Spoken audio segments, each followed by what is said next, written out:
সকাল সকাল বৃষ্টি হচ্ছে দেখে যেমন ভালোও লাগছিল, একটু বিরক্তও লাগছিল, কারণ আমার এই ম্যাজম্যাজে ওয়েদার মোটেই ভালো লাগে না। যাই হোক, ওপরে গিয়ে দেখলাম মা ব্রেকফাস্টে বানাচ্ছে ওটসের চিলা, যেটা আমার প্রচণ্ড ফেভারিট।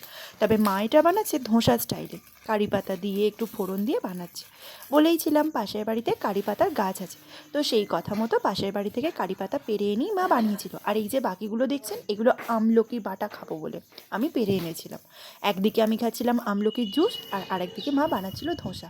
আর আকাশটা দেখুন, দেখে ভালো লাগলেও বড্ড মন খারাপ লাগছে। তারপরে আজকে বৃষ্টি হচ্ছে দেখে মাকে বলেছিলাম, মা গরম গরম খিচুড়ি, সঙ্গে পাঁপড় ভাজা। আর আমার যেহেতু এমনি পাঁপড় ভাজা ভালো লাগে না, তাই মাকে বলেছিলাম সাবুর পাঁপড় ভাজা করতে, আর আলু ভাজা। ব্যাস, আমার দুপুরের খাওয়াটা কমপ্লিট। খেয়ে দিয়ে রীতিমতো আমি দুপুরে সলিড একটা ঘুম দিলাম ঢাকাঢুকি দিয়ে।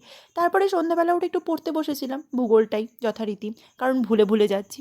তারপরে মা বলল ডিনার করবি। আর ডিনারে ছিল ফুলকপি,